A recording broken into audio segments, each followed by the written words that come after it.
We thank you, as always, for staying with us here on News Talk. Bruce DuPoint with you on this Thursday. Joining us now here on the program, Tom THRELKELD, Editor-in-Chief of the DC Pro Sports Report. Welcome back. Good to have you here. Great to be here, Bruce. A lot going on. Yes. And I want to start with this. I always try to start with the big topic. Whoever the guest is, I always try to start with the big topic. Sure. So here we've got the Nationals trading for an established relief pitcher with postseason experience under his belt, Jonathan PAPELBON, most recently of the Phillies, and the team's getting healthy. Jason Worth and Ryan Zimmerman. Seems like for the first time, right? Yeah. So is that the top story in DC sports right now, or is it the opening of camp down in Richmond? Look, I guess the Skins tend to dominate Washington sports media, and so perhaps that's the top story. I guess, but you know, when the Nationals are in the middle of a real push for the division, I mean, they're not running away with this thing like they did last year. No. And they're in first place. That's right. They're still in first place. They won last night, and the New York Mets lost. So they've got a little bit of daylight, and they've just made a major move. I tend to think that's the #1 story, and the Skins will have plenty of time. We'll be talking about the Skins for months, I'm sure. So let's go with the Nationals. I was going to go. I was hoping you would say what you said. Describe for us who Washington gets in Jonathan PAPELBON, who it appears is going to be their ninth inning guy going forward. All right, they get a closer with a lot of postseason experience. He was critical to the 2007 World Series win with the Boston Red Sox. It was before he went to Philadelphia. He's a prickly fellow, doesn't always get along with management, and certainly didn't get along well in Philadelphia. Think about that for a second. Yeah, that's right. Well, and for Nationals fans who don't like this trade, and there are quite a few of them, I would say, well, he doesn't like Philadelphia, the Phillies, and he doesn't like the Philadelphia Phillies fans. So that's a couple of things in his favor already. Yeah, look, he was only willing to come here on the condition. He was only willing to go anywhere on the condition that he was going to be a closer. Why he cares so much about that, I'm not sure. There's a lot of unjust attention on closers. They receive more accolades than they deserve. But he only wanted to go to a closer, but he desperately wanted out of Philadelphia. He's talked about coming to Washington as a breath of fresh air for him, and we'll see if that happens. He was warming up last night, but he never got into the game. They didn't need him. They beat the Marlins easily in Miami. He's having a good year. Is he having as good a year as Drew Storen? That's questionable. I think maybe not quite as good as Drew Storen.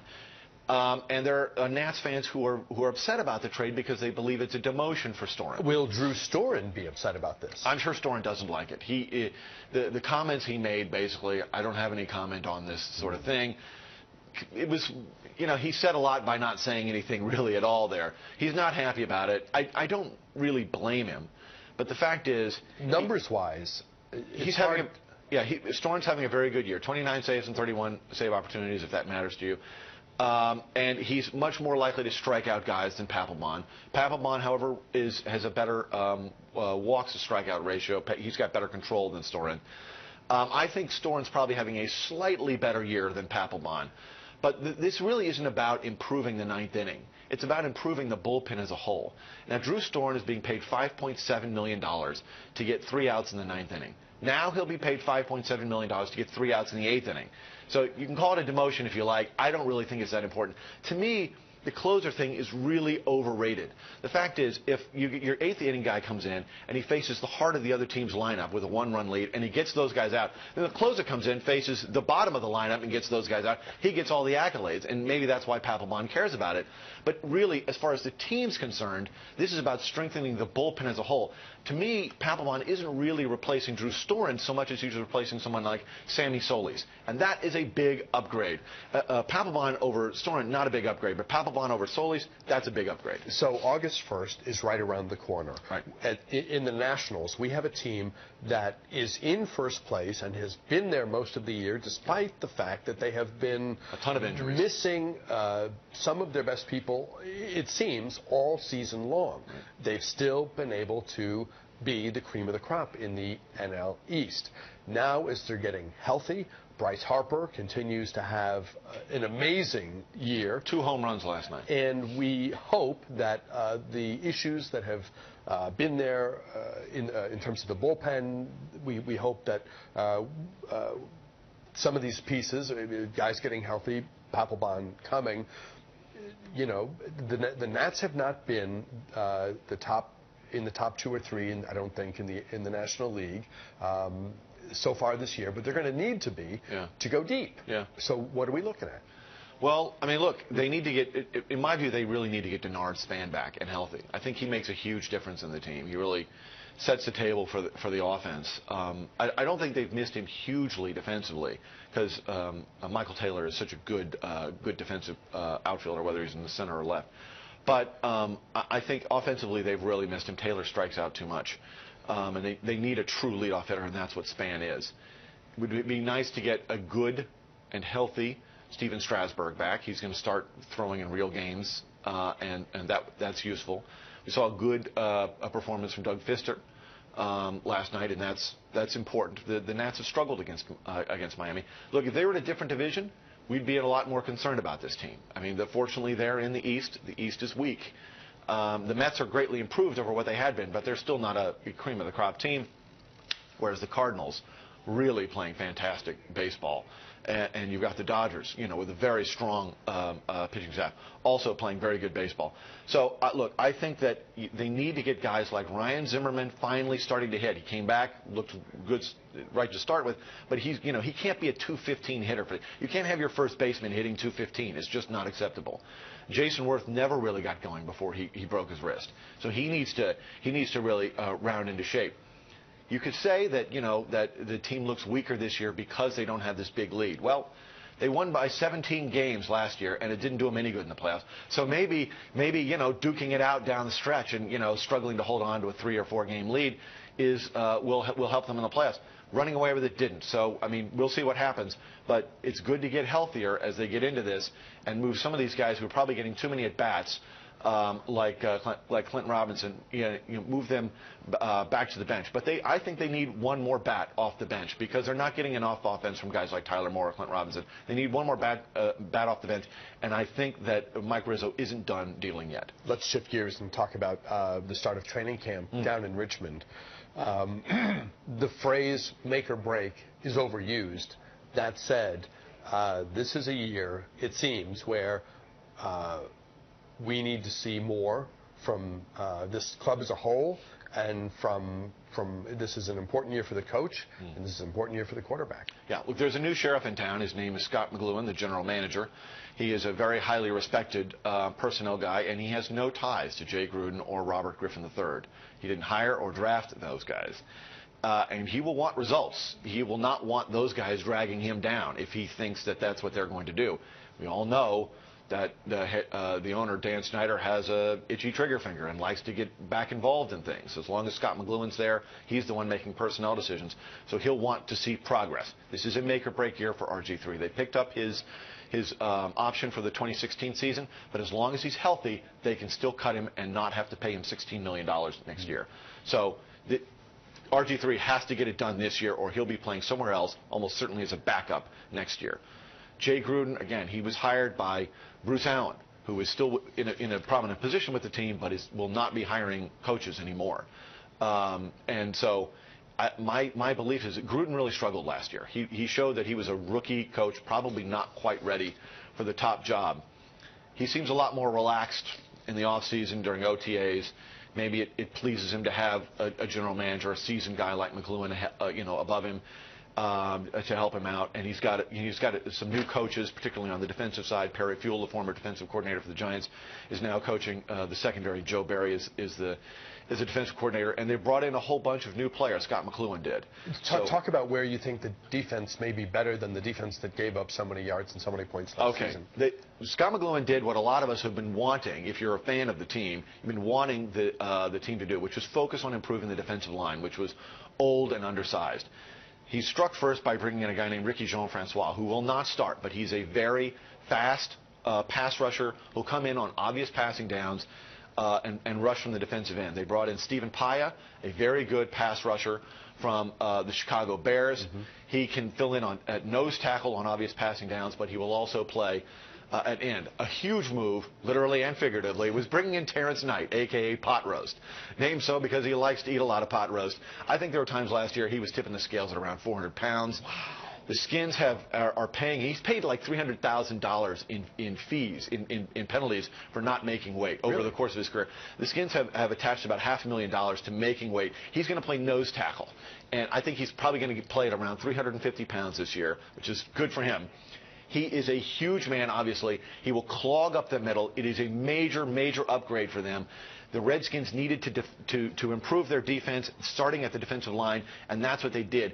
That is the major reason to hope for big improvement on the defense this year. I want to talk about the secondary upgrades, the upgrades in the secondary after the break, because too many times we saw the team get burned deep last season. A break here, back with more of our conversation with Tom THRELKELD of the DC Pro Sports Report. Those of you watching After Dark, as always, can pick up the conversation online at news8newstalk.com.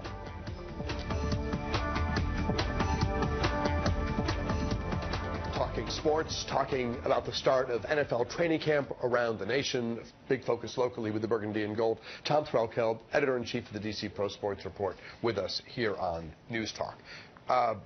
Talking about the defense before the break, some upgrades in the secondary, some reason for optimism that we'll have a secondary that can cover better than what we had a year ago.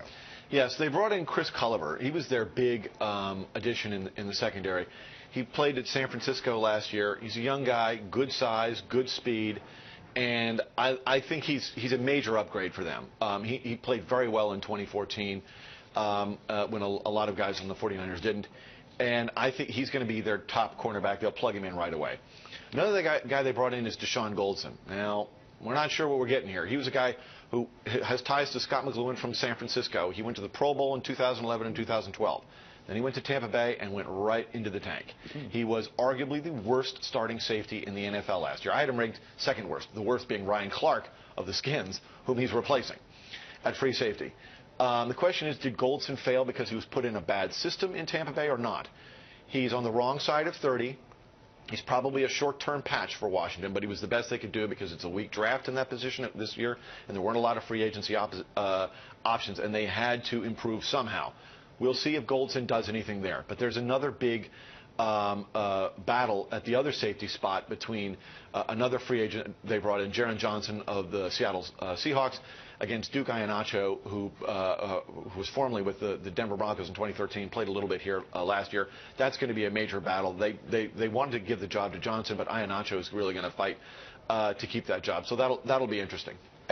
Scott McLuhan believes, I think rightly, that everything starts with the line, the defensive line, and on offense, the front five. And he likes big guys for that, big large bodies. Human beings. And they used their #1 pick to get a guy they think could be something special on the right side of the line, opposite Trent Williams. That's right, Brandon Scherf. He's going to play right tackle. He is big. He's got a real nasty streak, which you like in your offensive lineman. He plays right to the whistle and maybe a little bit beyond. He's a very versatile guy. He played left tackle in college, so it's going to be a bit of an adjustment for him to move to the other side. It should be less challenging in terms of pass rushers, but still, he's a rookie and he's adjusting to a new position, so there'll be some shakedown time there. Right next to him is a guy named Spencer Long, who was a rookie last year and never really played. He's going to play right guard. So Washington will have two new guys with basically no NFL real game experience, Scherf and Long, playing on the right side. Long is going to open up the season against a little guy named Ndamukong Suh when Washington plays the Miami Dolphins. So it's a trial by fire for him, and we'll see how that goes. The Skins need a huge improvement on the offensive line. There's no doubt about it. They didn't block well for the running backs, and they didn't protect well for the quarterbacks, and it showed. They struggled to run the ball, and, of course, the passing game last year was really a nightmare. The consensus coming out of that much-discussed ESPN.com survey of league executives where the quarterback position is concerned, a lot of us, if you saw the tape, if you saw the games last year, you understand why Robert Griffin III's ability to go through his progressions and to fit the ball into a narrow window when a receiver is open for a moment, and in the NFL, Oakland doesn't mean what it meant to us on the schoolyard, where the guy's running by himself down the field. It's a nanosecond of not that much space a lot of time. You understand why there are concerns about whether he'll ever. That seems overly dramatic or like a false thing to say. Those are the concerns. Will he ever get it back? Look, those are the concerns around the league, and those are the concerns at Ashburn. He's getting the job because of his natural ability, because of what he did in 2012, and let's face it, because of what the team invested in him, all those draft picks. He will have to play very poorly to lose his job in training camp and preseason. But he's lost his job the last 2 years in the regular season, and it wouldn't be a huge stretch for that to happen again. The fact is, Griffin hasn't made any tangible, noticeable progress on passing inside the pocket. Gruden and company tried to force him to be a pocket passer last year, and it didn't work at all. And Gruden was openly frustrated with his inability to do this. The fact is, when Griffin throws the ball within about 2.2 seconds of getting it from center, he's a good quarterback. The longer he holds the ball, the worse it gets. And that's been his problem. He's been holding the ball too long. He's indecisive. It looks like he's just not comfortable back there. His footwork is terrible, and so he's losing speed on his fastball. And that's what he's got to do. He's lost his confidence. They got to get his confidence back. Their goal this year is to run the ball a lot, to help him out by running the ball, which is what they did in 2012. That's tough because Jay Gruden tends to get away from the running game very easily. He has promised not to do that. They drafted a running back in the 3rd round. They still have Alfred Morris going into his contract year. He's going to have a lot of incentive to have a good year, so they can run the ball. Getting into the second half of a game, if you're down, it is tough to find. That's right. When you're down by 2 touchdowns in the second half, as they frequently were due to bad defense, it's a problem. We have about 30 seconds left. D.C. has a reliable winner. They are not the best-known team, but the Washington Castles have won the title like 4 years in a row, 4 out of the last 5 years in World Team Tennis, and they go into the playoffs starting tonight with a shot, no guarantee, a shot of winning again. That's right. They're going to face the Philadelphia Freedoms. They beat the Freedoms 2 out of 3 times. They faced them this year. And when they faced them at home, they beat them 23-6. They destroyed them. So you have to favor Washington. They're coming off a huge win last night, as you saw in person. And so, look, it's going to be they're 10-0 in the playoffs. They don't lose in the playoffs. So that's great. They don't have Bobby Reynolds this year, who was their closer in the playoffs, but they have the new guy who's playing well, Sam Querrey. He's playing great. And so the conference championships are tonight if they win. The finals are Sunday morning, 11:30. Tom THRELKELD, DC Pro Sports Report. Thanks so much. My pleasure. We're back with the program note right after this.